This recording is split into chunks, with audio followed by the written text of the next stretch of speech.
بإسماله العريق وهندامه اليمني الأصيل. كل زاوية بالمتحف هذا غريب عجيب. يستقبل هذا الشيخ زوار منزله الغير عادي. المبنى مكون من 3 طوابق، خيمرة عمرها أكثر من 80 سنة، وبسحنته السمراء يظهر متربعا عرشه الأثري الضارب في عمق التاريخ. وهذه المراية عمرها 150 سنة. وصلنا إلى منزل الشيخ عمر يحيى منصور، منزل جميل ولديه متحف داخل المنزل، فتعالوا نستكشف هذا المتحف مع بعض.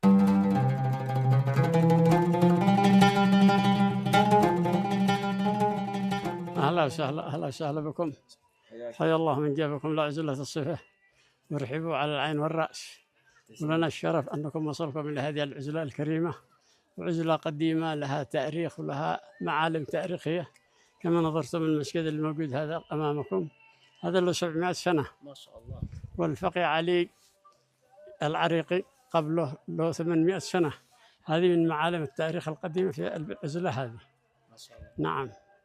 عرفنا عليك الأخ من؟ عمر يحيى منصور بن نصر. أهلا وسهلا يا شيخ. أهلا وسهلا يا شيخ، متى بدأت لك فكرة إنشاء هذا المتحف؟ هذا اللي يمكن 50 سنة وعدنا بالمدرسة. ما شاء الله. بعد خروجي من المدرسة الأحمدية في تعز. ما شاء الله. بعد الثورة. دراستي الأولى كانت في حيش. نعم. بعد والدي عندما كان عامل على حيش بنى مكتب بالحوش، يعني ما يسمى الآن فصل، سنة 58. طلبنا إلى هناك إلى حيش، ودرسنا في حيش عند الوالد، عند الأستاذ جمال الحدائي تغمده الله بواسع الرحمة. الله يرحمه. وفي سنة 60 انتقلنا إلى مصر مع الوالد، أتعين الوالد وزير اتحاد الدول العربية ما شاء الله. في مصر. انتقلنا معه إلى مصر وأدخلنا مدرسة قصر النيل الخاصة. استمرنا في مصر إلى أن انتهى الاتحاد. انتهى الاتحاد ما بين سوريا أولا، ثم انتهى الاتحاد فيما بين مع اليمن فيما بعد ثانيا. مكثنا في مصر لبعد الثورة، وكنا احنا على مرتبات من الإمام طبعا، وبعثة من الإمام أحمد وهذاك من قبل الطلبة. انتقلنا فيما بعد سنة 64 إلى تعز. دخلنا المدرسة الأحمدية الذي بناها ولي العهد الإمام أحمد فيما بعد سنة 1935، ومكثنا فيها إلى سنة 67 68. أخذنا ندير المدرسة الجناب الثاني بالإعدادية. بعدين نقلنا الوالد الله يرحمه يشكل الجنة، كان شاغل عدة وزارات، لأن أيام الإمام أحمد 3 وزارات، وبعد الثورة 7 وزارات.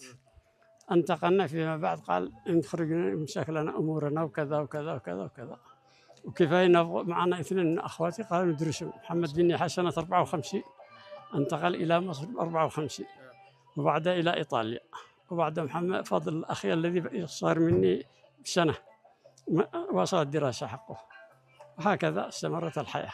طيب بديك تجمع الحياة في تعز أو في هنا؟ لا، من هنا فيما بعد في عندي هواية بجمع الأشياء التاريخية والأشياء القديمة وأشياء كذا. جميل. يمكن حوالي أكثر من 55 سنة. ما شاء الله. طيب المقتنيات هذه من وين جمعتها؟ هل من اليمن فقط أو من زيارتك للدول الأخرى؟ لا، من اليمن، أكثرها من اليمن. أكثرها من اليمن. وأكثرها أتتني من أصدقاء من باكستان، من هناك من هناك من هناك. يعني من الخارج أيضا. نعم. الأستاذ عبد الرحمن بن أحمد قبل الرفاعي. أقدم قطعة وأحدث قطعة من تاريخ كم إلى تاريخ كم؟ مثلا الأبواب هذه تبصروا، هذه الأبواب الخشبية الذين جرهن المرحوم عبد الكريم الروضي، والخشب من سنة 1150 يا الله للهجرة. ما شاء الله. نعم. والله زارنا هنا كثير جدا، يعني من ضمنهم السفير الألماني ماس، ما شاء الله، الذي زارنا إلى هنا وأهداني كتب من سنة 1900، رحالة ألماني الذي انتهى فيما بعد قتل بالعدين، واجتمعت الكتب حقه من سنة 1900 وما فوق. نعم. المتحف هل تم إنشاؤه بجهودك الشخصي أو هناك بجهودي الشخصي؟ ما شاء الله. بدون أي شيء. نعم. حاليا بنصور بعض الأسطوريات وبعض الفيديوهات هنا في منزل الشيخ عمر يحيى منصور. منزل جميل جدا وفيه متحف وفيه أشياء أثرية قديمة استمر في تجميعها خلال سنوات طويلة جدا. هذا الضراب يسمى. هذا الضراب. شوفوا هذا يسمى الضراب. نعم. أيوه. زمان حتى عندنا في المدينة القديمة موجود لحد الآن. أيوه. نفس هذا الضراب. وبعد الضراب الذي تبصره خارج، واحد ضراب خارج منقير نجارة التاريخ حق مبنى البيت. ما شاء الله. نجارة ضرب حديد، كيف نجروا بالحديد، كيف عملوا، كيف كذا. هذه كانت قدرتهم يعني. طيب وهذا ايش هو هذا؟ هذا قدر نحاس. قدر النحاس. اوكي. نعم. طيب وهذا؟ هذا قيود. هذا القيود. قيود، هذا برود. نعم.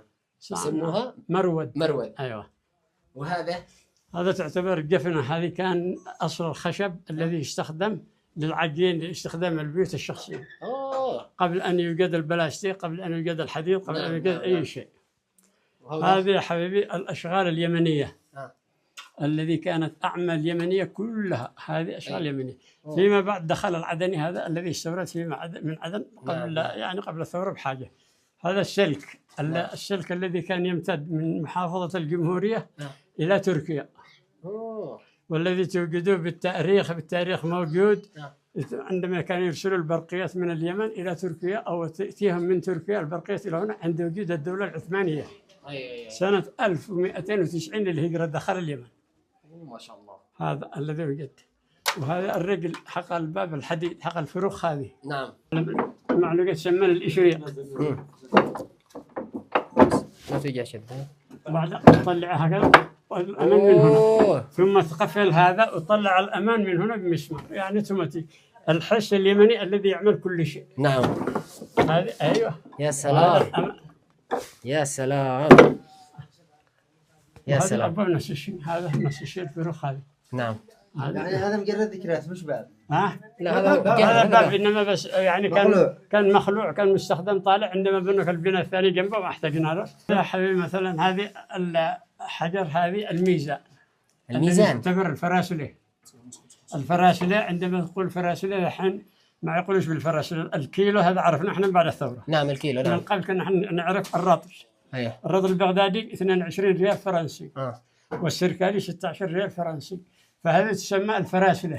وهذا الميزان حقها حجر ينجر إلى أن يوصل إلى درجة الميزان المطلوب حقه. هو حجر.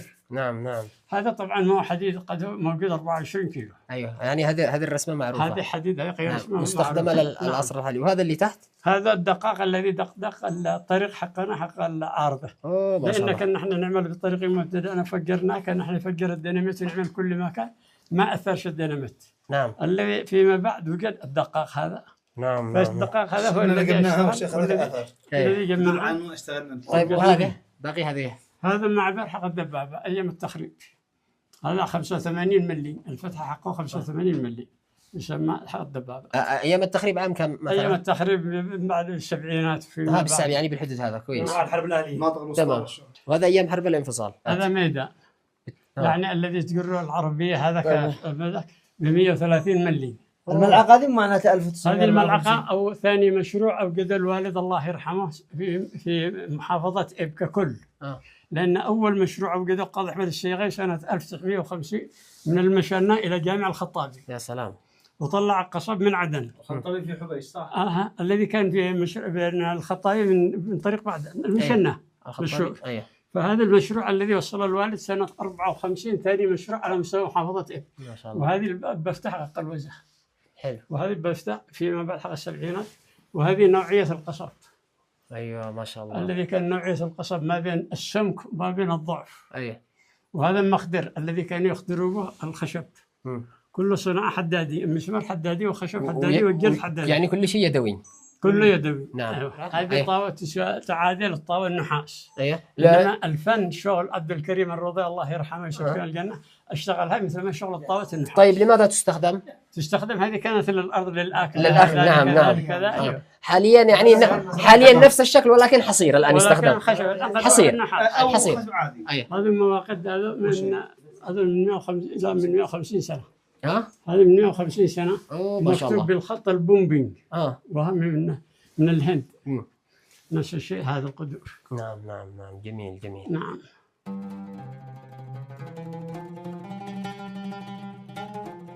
الصور هذا من صورها؟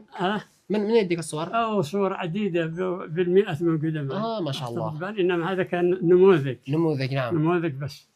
هذه هنا صورة. طيب من كان يصورها؟ أنت كنت تصور ولا معك يعني كنت تأخذها منها؟ أصور أنا معي كاميرا من سنة 1963 أول كاميرا.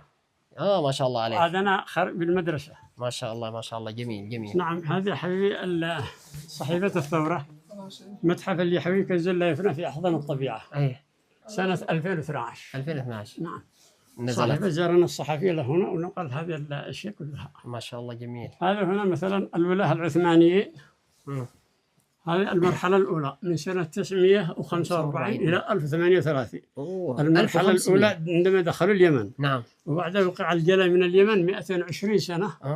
وهذا كان ما يعادلهم من الأئمة بالفترة الأولى. أيوه. بعد 220 سنة عادوا الفترة الثانية 1289 نعم. إلى 1236 وانتهوا بالحرب العالمية الأولى. نعم. وهذا ما يعادلهم من الأئمة. آخرهم الإمام يحيى حميد الدين. الولاة البريطانيين الذي حكموا بريطانيا 135 سنة. كل والي مدته كذا كذا.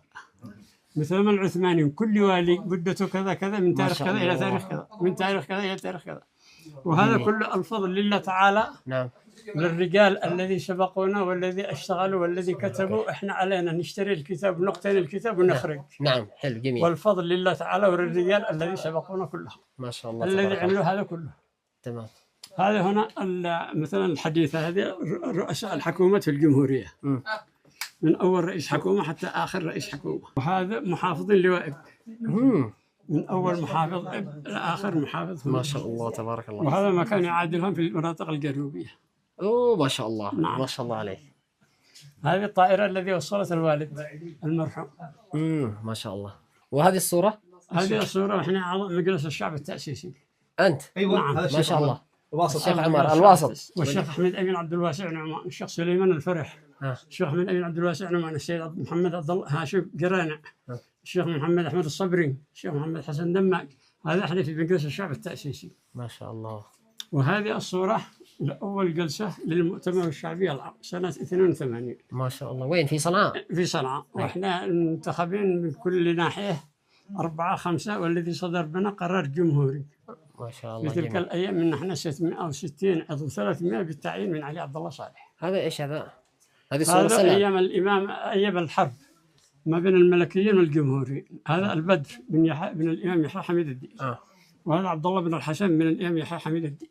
وهذا البدر بعد السفير البريطاني في الجرف. الذي كان يساعد الملكيين هذيك الأيام بحرب على حرب الجمهورية.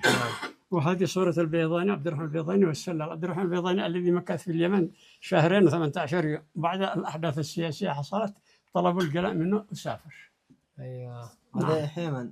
هذا الوالد. هذا أبوه الشيخ يحيى منصور. وزير. هذا الوزير سنة 61. كان وزير. نعم. خلت 10 وزارات. ما شاء الله. ورئيس طالع عليكم بالصور حق رئيس المؤتمر الأسبوعي الأفريقي. هذه مكتبة خاصة. جديدة هذه يعني حديثة. حديثة. هذه تجمع يعني بالأوراق. هذه الطريق في مكتوب فوق. لودر أمير صح؟ لودر. مشهور الطريق هذا. طريق لودر أبيان. نعم. هذه الصورة سنة 1955. نعم. بجانب الوالد. وهذه الصورة سنة 1974 من 24 سنة. هذا أنت ذا الحين؟ نعم. هذا أنت. نعم. وهذه الصورة سنة 2005 من 50 سنة. وهذه الصورة الأخيرة من 70 سنة. ما شاء الله. جميل. كم عمرك الآن؟ الآن ناهز عمري 72 سنة. ما شاء الله تبارك الله. ماء الذي نشرب منه من نامه. هذا التحليل حقه أدينا الماء منه نموذج للألمان الذي كانوا ماسكين مشروع 100 عيش. ورفعوا لنا تقرير كامل بالإنجليزي وبالعربي أعلى من ما شمله. نسبة الحموضة، نسبة الكالسيوم، بيت الصوديوم، البيكربونات، الحديد، كله أقل من ماء شمله. فكان النزيل الشرب لأن احنا نشرب وهو خفيف. قلنا ندي لها هناك رفعنا تقرير كامل. يعني الماء اللي يجي من جبل نامة أنقى من شملان. أنقى من شملان. 600 قصبة. ما شاء الله. شملان أنقى من الماء الصحي بشكل عام. ارتفاع نزلت الصفر 2222 متر. ما شاء الله. هذه المساحة أول مرة أعرف هذه المعلومة. أيوة نعم. كل زاوية بالمتحف هذا غريب عجيب ما شاء الله. مركز على الأشياء التاريخية والأثرية كامل. يعني أشياء أول مرة أشوفها. المبنى مكون من 3 طوابق. حاليا خلصنا الدور الأول. المبنى مكون من 3 طوابق. خلونا نواصل. الملفت للنظر هنا الدكتور عبد الرحمن رافع أول خريج شهادة دكتوراه من إيطاليا سنة 57. ما شاء الله. أيام الإمام أحمد. وهو بن 29 سنة. والكتب حقه موجودة هنا. والأحداث حقه. وسقطوا بالطائرة مع الخادم الوجيه والعمري سنة 60 شهر 7 فوق أوكرانيا.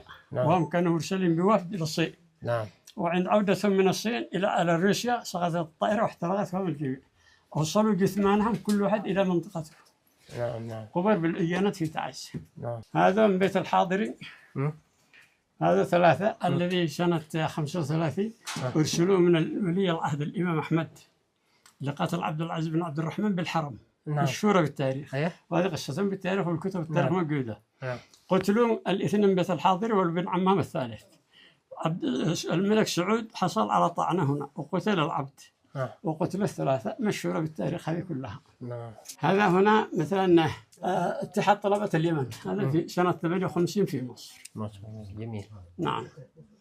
هذه مراحل العمر من 10 سنين، 12 سنة، 14 سنة، 16 سنة.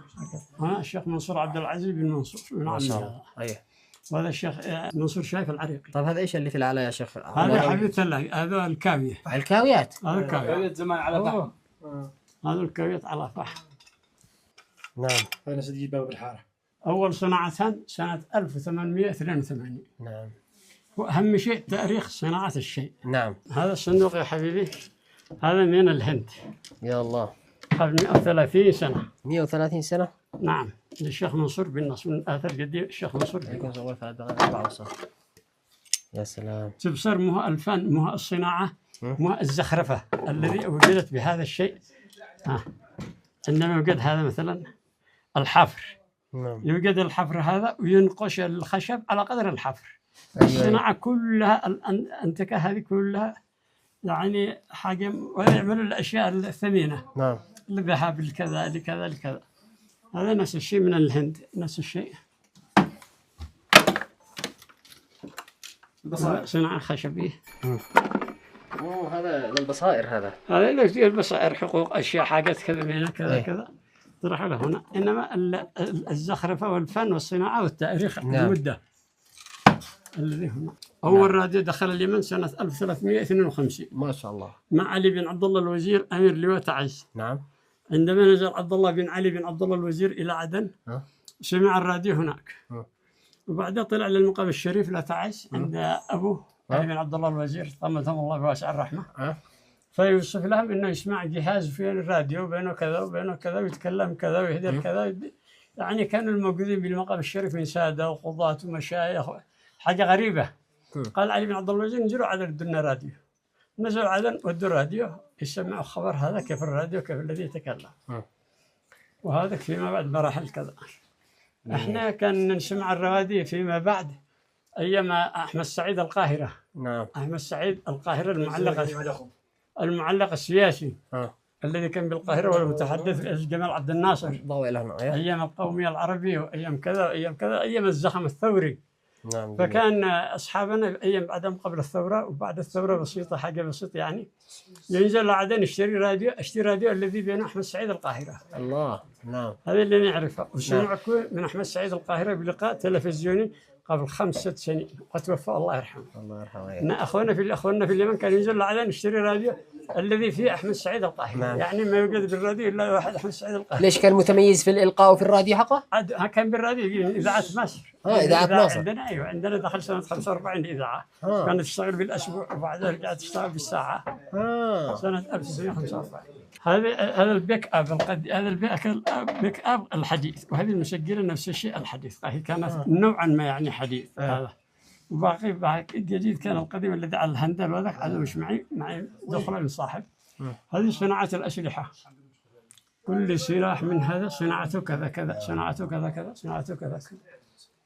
ما شاء الله جميل. الجميل في المتحف حقك يا شيخ منصور انك مسجل ومكتب عليه جميع الاشياء. ايوه. هذا ايش هذا يا شيخ عمر؟ هذا يا حبيبي هنا معابر، هذا معابر التعويض الذي كان يعوض المعابر من قبل، وهذه كفاليح قباروت. وبعدها تعمل المعبر وهذه الطلقه. نعم. وترمى وترجع تبدل جديد. هذا قابص وهذه الطلقه وهذه كفاليح قباروت. ما شاء الله. القديم ما كان بش القديم هذه. اي هذه الزينه الذي كنا نعمل على الجفول زمان. ايوه. وكانت تلبس زينه والصدر وهي فضه خالص. ايوه. عليها نجمه داوود. نعم. يعني هذه صناعه داوود. ما الا فيما بعد انها نجمه داوود. طيب بس هذه صناعه يهوديه. صناعه يهوديه. نعم. نجمه داوود صناعه اليهود الذي كان عندنا في اليمن. نعم. هذه مثلا معابر هذا التعويض هذا من سنه 1874. جميل جميل جميل. هذه هنا بمناسبة ذكرى صنعاء عاصمة الثقافة 2004 أعطونا 1000 ريال يعني جميل هدايا. جميل. هذا المعاضد الذي كان حق النساء والوقفات. كيف المعاضد هذه؟ معاضد هنا تلبس كل المرأة تعملها هنا والقميص عليه وكذا وكذا. نعم نعم نعم. وهذه الوقفات هنا كلها. اوه نعم، زي ما احنا الان نقول اسواره وكذا. ايوه دحين اشياء بسيطه. صور هذا الله. احجار كريمه، هذا من ايام الدوله الرسوليه. ما شاء الله، الدولة الرسولية من تعز الدوله ها؟ الرسوليه سنه 626. نعم. استمرت الى 858. طبعا هو كان حكمت اليمن الطبيعيه 220 سنه. نعم طبعا، كالفترة الذهبية اللي ازدهرت فيها اليمن هي فترة الحكم الرسولية. نعم، ازدهرت اليمن العلم نعم، والمدارس. امير مكة المكرمة فلان ابن فلان موجود نعم سجل كله. نعم. كان من اثر الدولة الرسولية، واثر الدولة الرسولية في مكة المكرمة. النحاس اقدم من اكتشفوا السومريين قبل 6000 سنة. أوه. اقدم اكتشاف من المعادن اكتشفوا السومريين قبل 6000 سنة. هذه مجلات، مثلا المجلات هذه انقرضت كلها. يا الله. نوافذ وكذا، والمجلات العربية. اي اعداد كلها يعني. معك نسخ منها؟ نسخ كبيرة ونسخ اعداد اولية. نعم جميل. هذا اول رجل وصل سطح القمر. ايوه نعم. سنة 69. نعم. احنا اخر عزلة بالناحية نربط 3 نواحي، العدين مذيخرة قبله. نعم. وصلنا الجمل من القاعدة يعني من الجعاشين لهنا، كانوا يوصلوا القاعدة الجعاشين بس وصلوا الجعاشين لهنا. 3 أشهر نقرنا الجبال، نقرنا كذا، نقرنا وعملنا وهذا، لما وصلنا الجمل بالحتم. من المصادفة احنا نحتفل بنفس اليوم بالجمل الذي وصل عندنا القرية. حلو. بنفس اليوم وصلوا سطح القمر. لا اله الا الله. بعام كانت ذكرى 1969. 69. نعم. اتوفى الرجل قبل 5 سنوات. قلنا التأبين كان علينا احنا لان معنا احنا مناسبة. نعم. نعم. جبنا ضبط طلعوا القمر واحنا يلا دخلنا وصلنا الجمل. هذه الباكورات. هذه الاسماك الموجودة بالشواطئ اليمنية. ما شاء الله جميل. نعم. من ضمنها الشروخ. هذه بواكير من روسيا، من الصين، من القاهرة، من الهند، من كذا من كذا. نعم. كلها جميل جدا. من كل بلدة. نعم. ايوه. هذا سعيد باشا التركي الذي قاد الحرب العالمية الأولى من اليمن. نعم، سنة 1914. نعم. هذا محمود الدين باشا آخر والي في اليمن بالنيابة عن من؟ عن أحمد عزت باشا. نعم. وهو بالنيابة عن أحمد عزت باشا. هذا أحمد ناصر مقبل ماوية.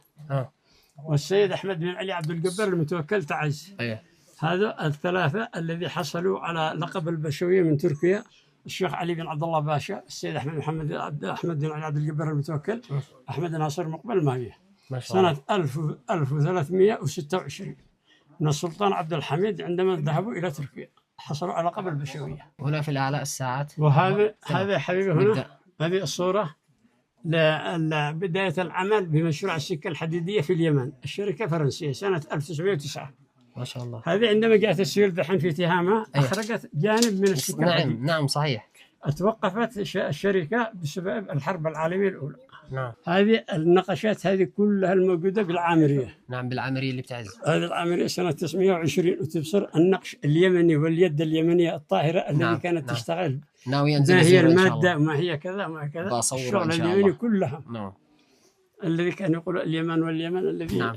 بعض الناس يسوءون اليمن مثل ما يسوءون أنفسهم مثل ما يسوء نفسهم. صحيح صحيح. تاريخك وتاريخ ابائك واجدادك يجب ان تفتخر بتاريخ ابائك. نعم. وكانوا مبدعين يعني ما كانش حضاره تعبانه، كان حضاره قويه جدا. حضاره قويه جدا. هذه طبعا اوامر من الامام احمد، الامام يحيى، اوامر كذا وتوجيهات كذا وهذه اشياء. نعم. هذا شوقي امير الشعراء. وهذه كلها كل صوره هنا لها تاريخها، صوره تاريخ. نعم. هذا الأعراس اليمنية القديمة سنة 1918. يا سلام. العريس لابس رقيص والعروسة حافية.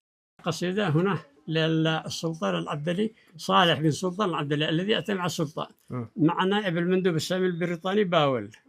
وهذا الرد من عمي أحمد بن منصور بن نصر، عم الشاعر البليغ، الشاعر الأديب، الشاعر كف الصوف لما كانت. نعم. هذه آخر وزارة في أيام الإمام أحمد، والوالد وزير زراعة ونائب البدر للإنعاش الزراعي. نعم.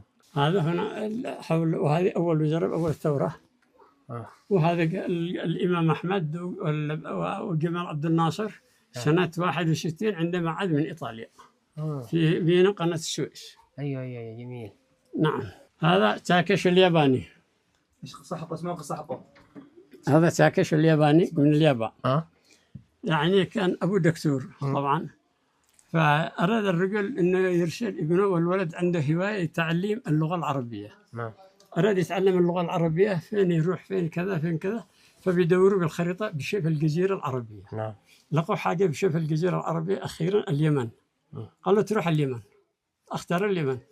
خرج لليمن، وصل للفندق بصنعاء عند أصحابنا ماسكين فنادق كثير وهذه الأشياء. ياباني ما يعرف يتكلم، ما يعرف من القاموس من كذا من كذا، انزلوا لي لهنا لعندي. جلس معي مدة وهذه عشان يتفاهم معه كله بالإيماء. نعم. ما فيش أي شيء. لغة الإشارة. رجع أرسله المعهد اللغات في صنعاء، الذي كان في معهد باللغات هنا في صنعاء. عام كم تقريبا؟ والله سيد علي الذي كتبت عنه صحيفة الثورة.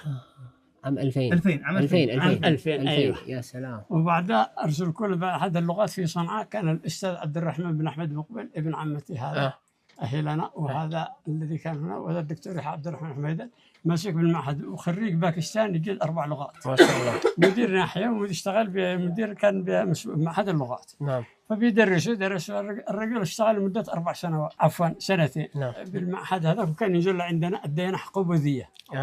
ما فيش ديانة عام. نعم. نصوم احنا هو رمضان، نخرج المسجد ونصوم هذا، وتأمل أنا كيف نصلي كيف كذا كيف كذا كيف كذا إلى هذا الحال. فعندما عاد اليابان وقع مندوب شركة سوزوكي في الشرق الأوسط. ما شاء الله. فبيراسلني، كان قبل التلفون وقبل كذا وقبل هذه الأشياء برسائل، مندوبنا في صنعاء فلان ومندوبنا في عدن فلان. نعم جميل. وهذا الأستاذ إسماعيل كني صاحب معهد اللغات الذي كان في تعز تحت فندق الإخوة. مشهور الفندق المعهد حقه. أي. يعني كان هناك، بعدها درس الإسلام دراسة كاملة وأسلم. سبحان الله. نعم جميل. الحمد لله. وتزوج واحدة كانت يعني جزائرية، كان مزوج على واحد كندي، وكانوا يزورون لعندي دائما، يجوا هنا يسرحوا يجوا دائما. هذا السفير الآن هذا الشيخ محمد عبد الحميد الصبر. نعم. وهذا كتب هذا هدية 3 من السفير الألماني. عندما زارنا لهنا، وقوم معاه شهادة تقدير طالع وأشياء. هذا الوالي العثماني يوسف بك حسن. الذي دخل اليمن سنة 1910 إلى 1921. ونزل ابنه الدكتور عاصم، توفى سنة 1969. يجيد 5 لغات. ما شاء الله. وكان ماسك العدين وأب وهذه المناطق هذه كلها، المناطق الوسطى. نعم. وبعدها أنزل ابن الدكتور عاصم يوسف بك حسن كتاب يتكون من 580 صفحة، مذكراته يوميا بالهجري وبالميلادي. فيقول مكثت في اليمن 4000 يوم. هذا جانب من ساقية النضاري الذي كان في مدينة إبد القديمة، وانقرضت كلها.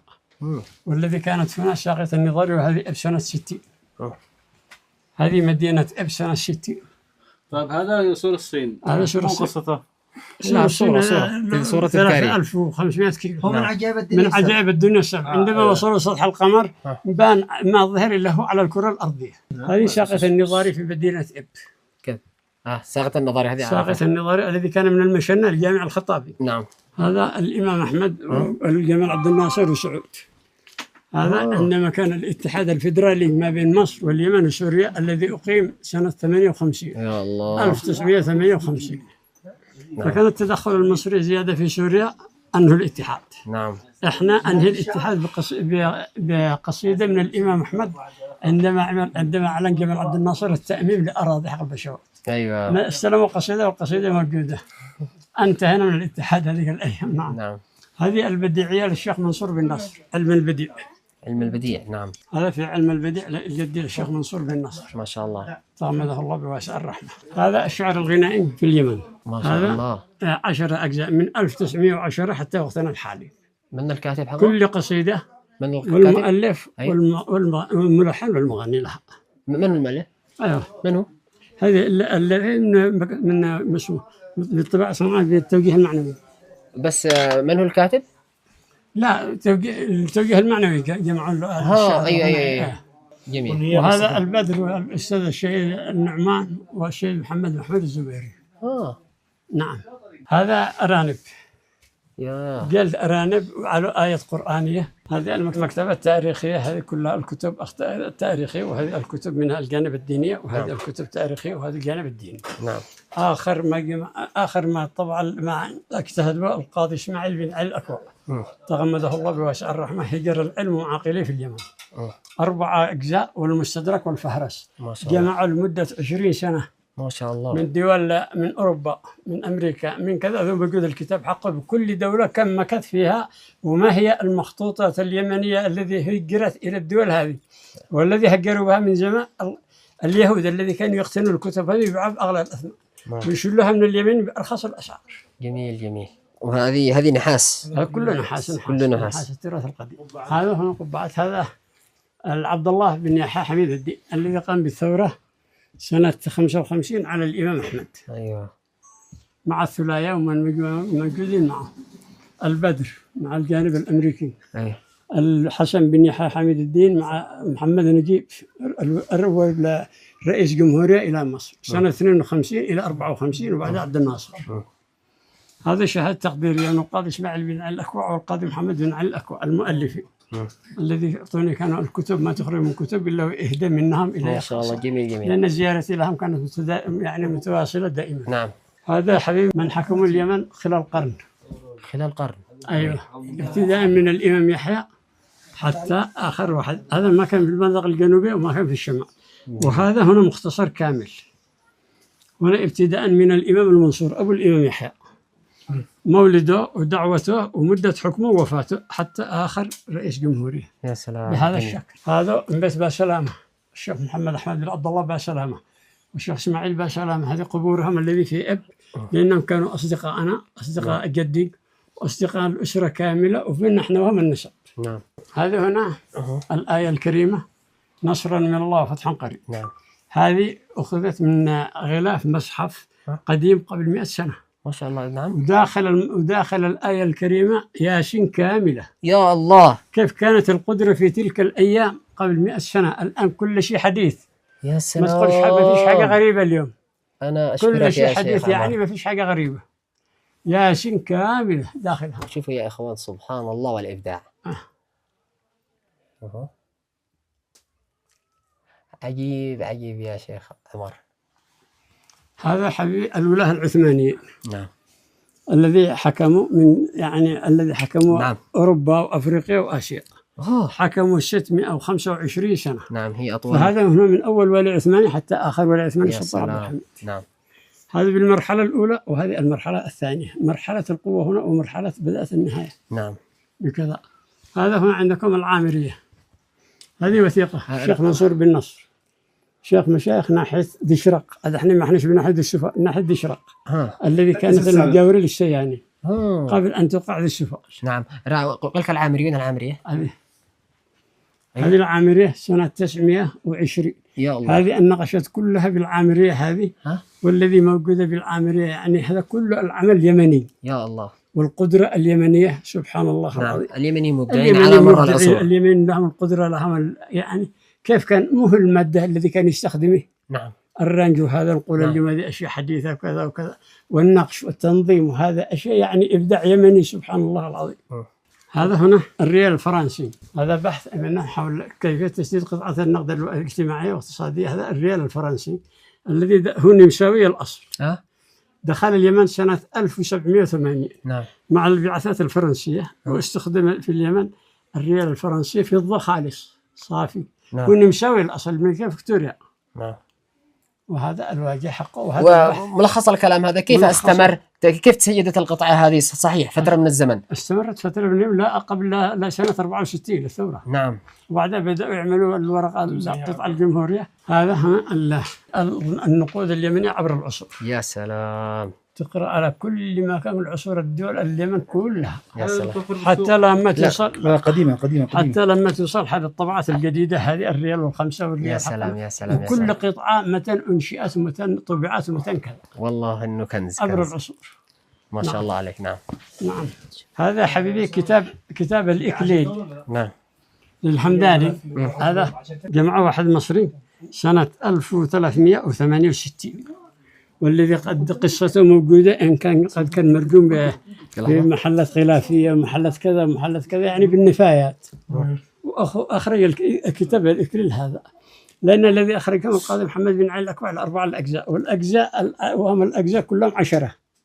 من الذي عدد الأجزاء 10 بمكتبة الإمام يحيى؟ أمين الريحاني سنة 1340. عدد 10 الأجزاء الذي بمكتبة الإمام يحيى كل جزء ماذا يحوي. فيما بعد ظهروا الأربع الأجزاء والستة الأجزاء فقدوا تماما. تمام جميل. وهذه يا شيخ عمر؟ هذه أشياء نحاسية زينة. نعم زينة. من يا شيخ عمر؟ الأميرة تقية بنت الإمام يحيى حميد الدين. أيوه. آخر أحفاد الإمام يحيى حميد الدين الذي توفت سنة 2017. أوه. الذي قتلوا أخوته 6 وأبي السابع في حياته كلها. وانزلت كتاب يتيمة الأحزاب والكتاب موجود. وانزلت قصيدة الشهيد محمد محمود الزبيري الذي كانت للإمام يحيى والإمام أحمد الذي حذفها الشهيد محمد محمود الزبيري من كتاباته وقال وسماها الوثنيات. ايوه. والقصائد هذه كان للامام احمد والامام يحيى قصائد بليغه. نعم. العجيب بالامر انهم زمان كانوا شعراء كلهم وكتاب، ليس حكام سياسيين فقط. لا الشعراء بلغاء والبلاغه كلها والادب كله من اليمن. نعم. الذي يتحدثوا عن اليمن الاجانب. نعم. يشيدوا باليمن اشاده كامله جدا. نعم. يشيدوا باليمن. مثلا امين الريحاني الذي اشاد بكتاب وانزل كتاب ملوك العرب 500 صفحة 600 صفحة. وأشد مكتبة الإمام يحيى الذي وصفها وكانت من المخطوطات والذي كذا وكذا وكذا. نعم جميل. نعم. هذه شهادة تقديرية من وزير الصحة. اكتشفنا لها مرض هنا آخر مرض لشلل الأطفال. ما شاء الله. من منظمة الصحة الدولية وكانوا يرفعوا تقرير كامل وجاءوا لهن عندي منظمة الصحة الدولية من أبو من صنعاء ومن كل منطقة وصلوا هنا المنظمة الصحية. اكتشفنا لهم حالة كانت هنا عندنا بالجبل الأسفل. أخذوا هذاك الجميع ورجعوا أرسلوا بشهادة تقدير من الوزير. هذا أمين الريحاني الذي أنزل كتاب ملوك العرب. نعم. كتابه كبير جدا هنا. هذا زكي أكرم الذي كان يورد الأسلحة الإنجليزية كان يسمى عندنا باليمن بندقية زكي كرام. أرقى بندقية وأغلى بندقية زكي كرام. هي إنجليزية الأصل إنما سميت عندنا باليمن باسم الوكيل زكي أكرم. نعم. هذه تلفزيونات على الراديو مسجلة. نعم. وراديو هذا قديم. الأحداث السياسية تسجل بكل غرفة لأن تنظيم فندقي. لكل غرفة تلفزيون بأي جهة الأشرطة موجودة فوق تحدث يعني سجل أي حدث سياسي. زاوية في هذا المتحف تحكي قصة مختلفة عن الأخرى. مستمتعين في تصوير هذه الحلقة الجميلة. استمروا معنا حتى لو طال الفيديو. خليكم معنا. هذه مكتبة مخطوطات. كل مخطوط وتاريخه كذا وفي سنة كذا يعني إلى جميل. هذه الصحف القديمة 7 وصنعاء. وكل صحيفة متى أصدرت أول صحيفة سنة 1876 صحيفة صنعاء. الحكمة سنة 1938. صوت اليمن 1946. الفضول 1948. وهذه كلها كتب مخطوطات. هذه كلها. هذه السينما القديمة. شوفوا السينما القديمة. نعم. هذه. أيوه. هذا ماء زمزم. هذا ماء زمزم له 40 سنة. ما شاء الله. لا شوائب فيه ولا رائحة ولا نقص. سبحان الله العظيم يعني آية من الآيات. نعم. قال السفير الألماني قال ربما التجربة هذه ما عملهاش في مكة. صحيح. والله. صحيح.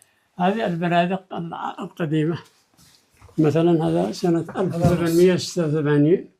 وهذه البندقية العربي اللي غنى حق التعبيض وحق كذا وكذا.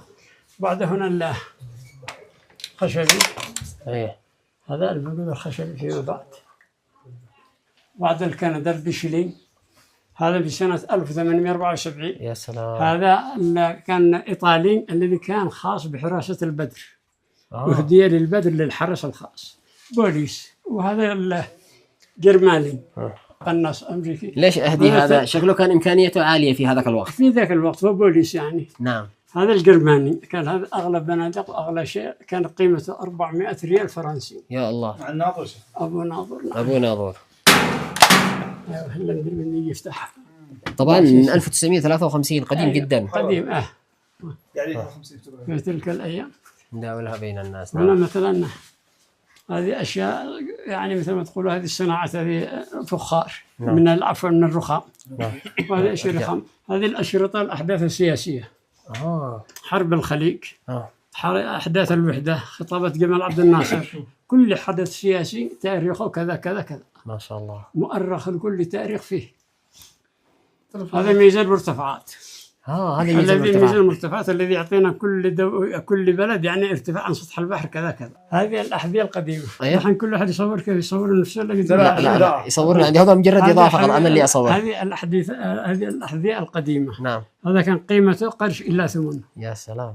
يعني معروفة كان قرش إلا ثمن يصنع عندنا هنا بالمدبقة في السفال بمحلتها. نعم. وهذا الحديث ما بين هذا. هذه الصناديق من الهند. نعم. الذي أبصركم الصور حقها نعم. نازل. دخل حق الراديو. نعم هذا أنا كان معي واحد سبع زمان بيتنا. هذا دخل تلفون ولا تلفزيون؟ احنا وصل التلفون ما مش نعمل إرشاد نعمل كذا كذا التلفون السير. هذا. أيوه الصغير. نعم. هذا التلفون الأول أول تلفون. وهذا البيجر وهذا التقوية. البيجر معروف، أنا على أيامي البيجر والنوكي معروفة. جميل جدا. هذه إيش؟ هذه عملة الإمام أحمد والإمام يحيى. نعم. حميد الدين. نعم. التفاريق. نعم. والريال الفرنسي هذا الريال الفرنسي كان بعضه يطبع باسم الناصر لدين الله رب العالمين يحيى حميد الدين. ويطبع الريال الثاني الناصر لدين الله رب العالمين أحمد حميد الدين. أيوة. وهو الأصل الفرنسي النمساوي هذا. هو نفس الشيء. وين كان يطبع؟ هنا باليمن؟ في صنعاء. في صنعاء. كان عندنا معنا المطبعة هذه كانت تطبع هذه كلها في صنعاء. نعم. والتفاريق الثمن وأربع بقاش ونص البقشاوي ونص الثمن. يعني كلها تفاريق. هذه الرسائل التي كانت من تاكاش الياباني. أيوة. اللي تكلمكم عليه سابقا. نعم. هذه العقيقة اليماني هذه أحجار خاء. نعم. وهذا العقيقة ذو منجور. نعم.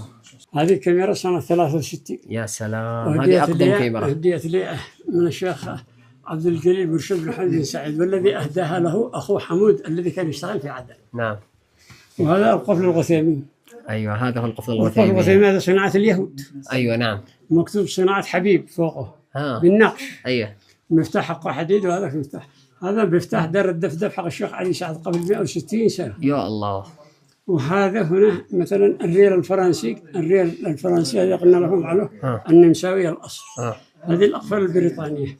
هذه العملة الدولية بكاملها بأعدادها مع التفاريق هذه الصغيرة كذا كذا كذا. آخر عملة النمساوي هذا الذي عمله الريال بلاستيك، العملة البلاستيك عفوا. أيوة نعم هذا الماليزي. نعم. عملة بلاستيك.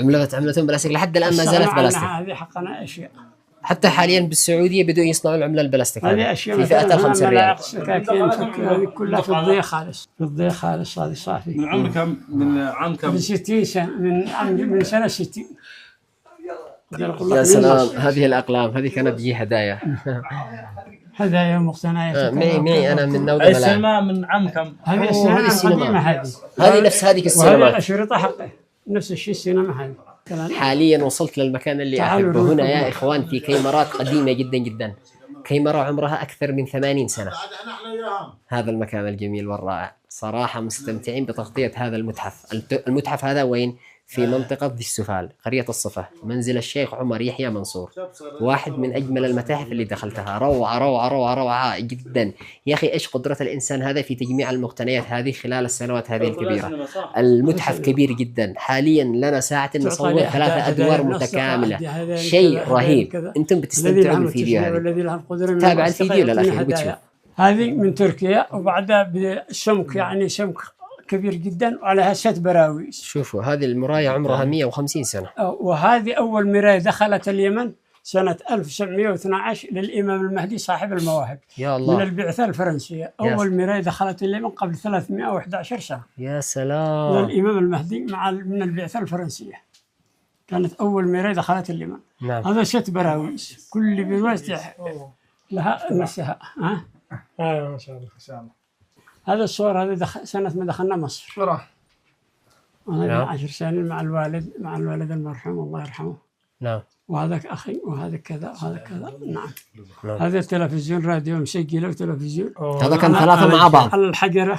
على حجرة وعلى بطارية ناشف وعلى كهرباء.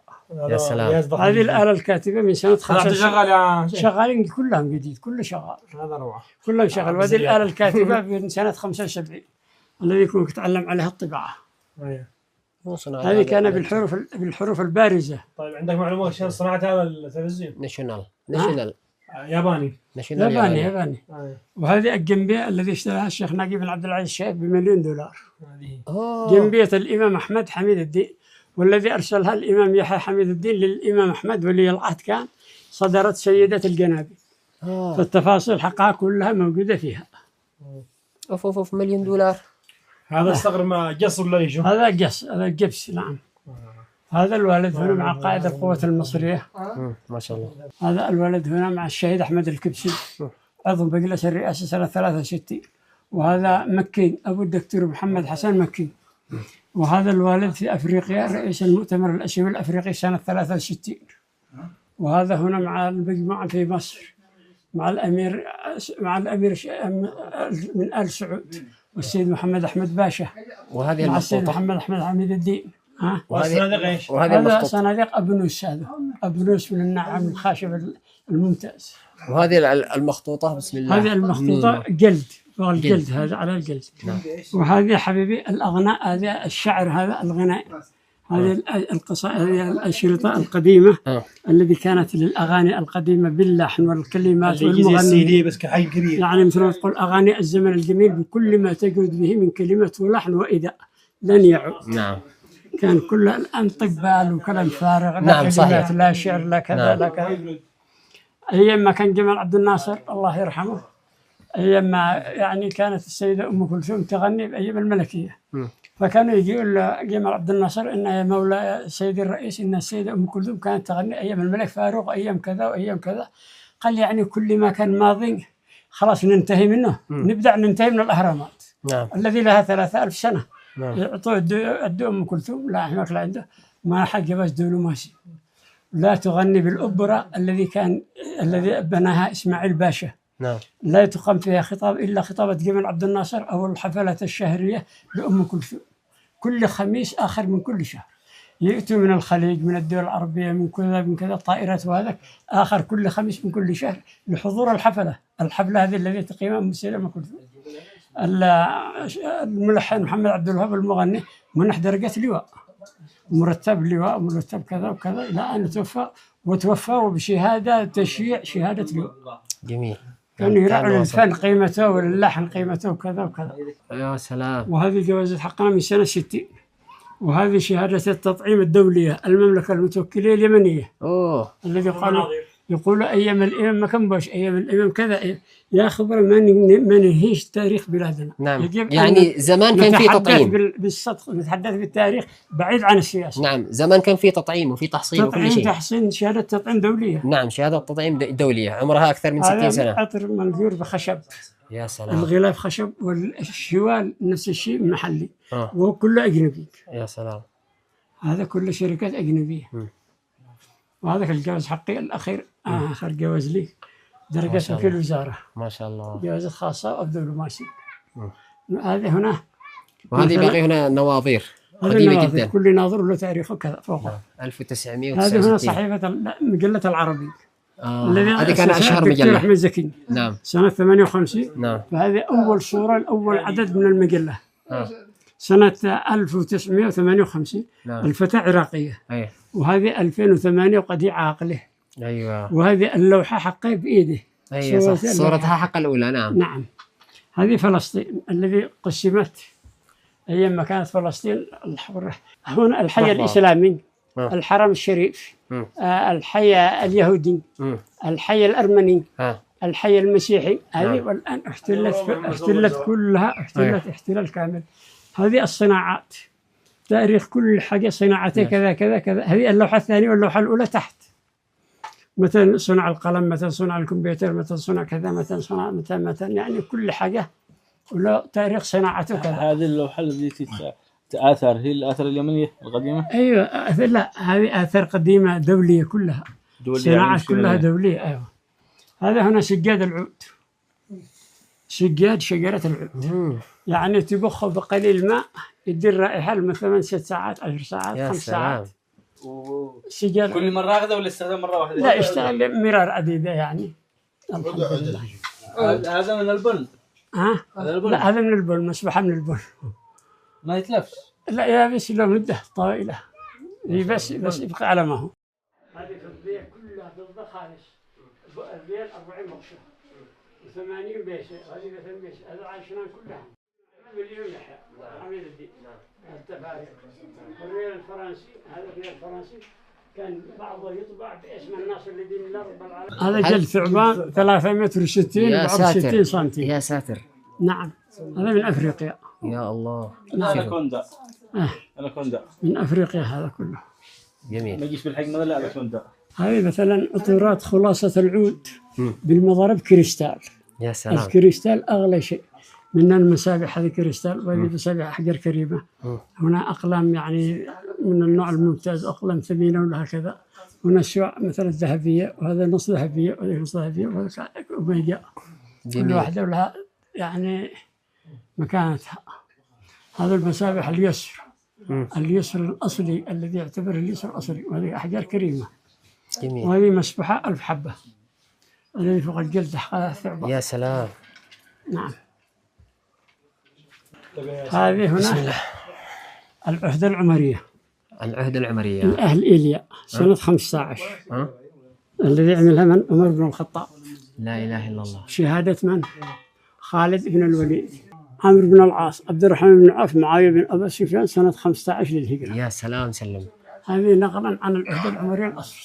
يا سلام. هذا كاس من حيفا قبل 150 سنة.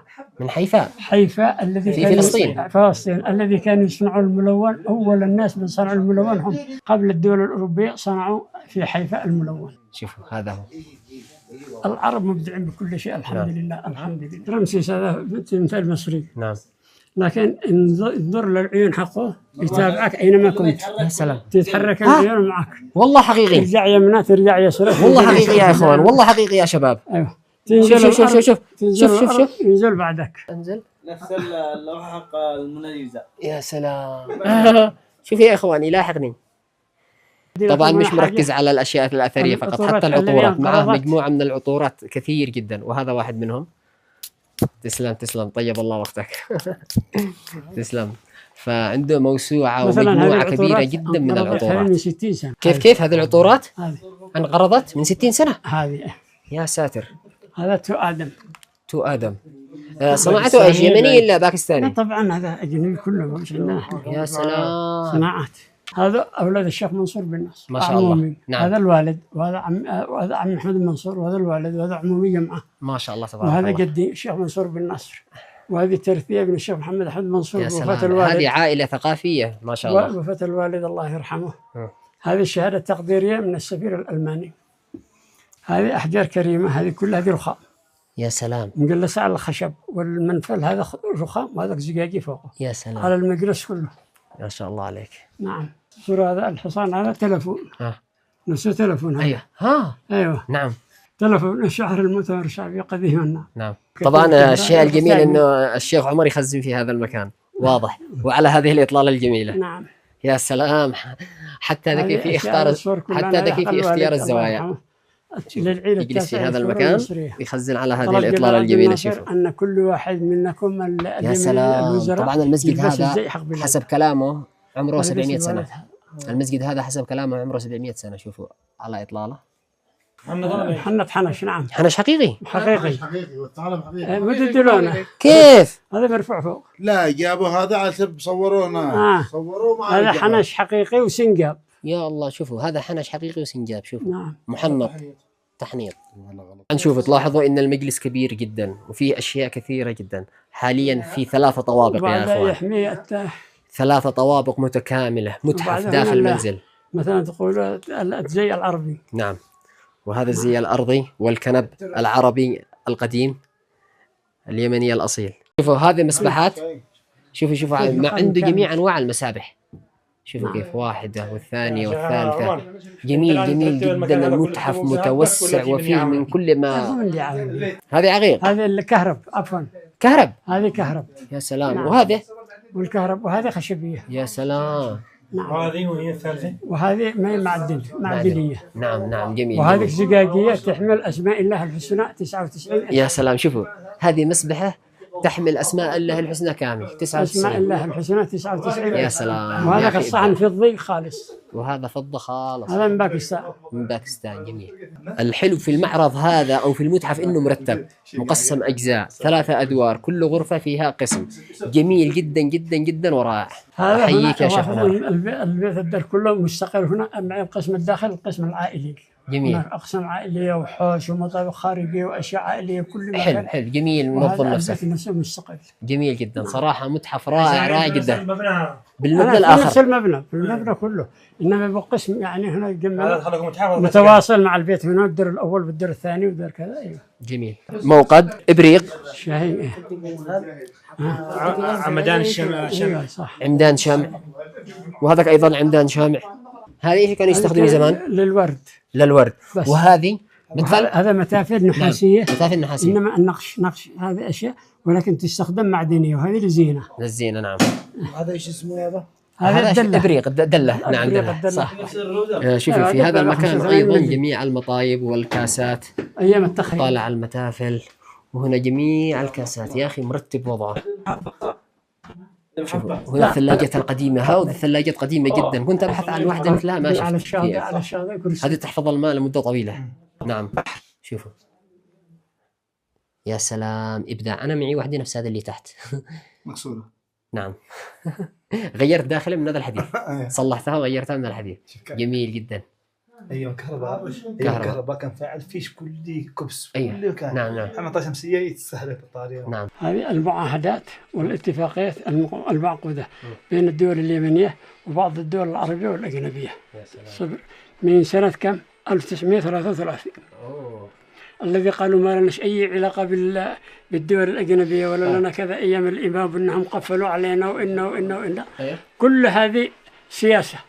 وهذه تبصر هذه مع المملكة، مع هولندا سنة 33، مع المملكة العربية السعودية 53، مع بريطانيا سنة 34، مع أثيوبيا. هذه الدول منها 15 دولة اتفاقية الدفاع المشترك. هذه كلها من سنة كذا كذا إلى سنة كذا كذا. جميل. الذي قالوا إن إحنا مغلقة اليمن، واليمن كانت مغلقة، واليمن نعم. يعني السياسة، ولا بد من يدير واحد عن تاريخ آبائك وأجدادك، وتفتخر بتاريخ آبائك وأجدادك. نعم جزاك الله خير. هذا الشيء لا بد منه. المدرسة الرسولية، عمر هذا المبنى أكثر من 700 عام. هذه مدرسة الشرف في عزلة الصفة، عمرها 700 سنة، تحتوي على مصندقات خشبية أثرية قديمة جدا.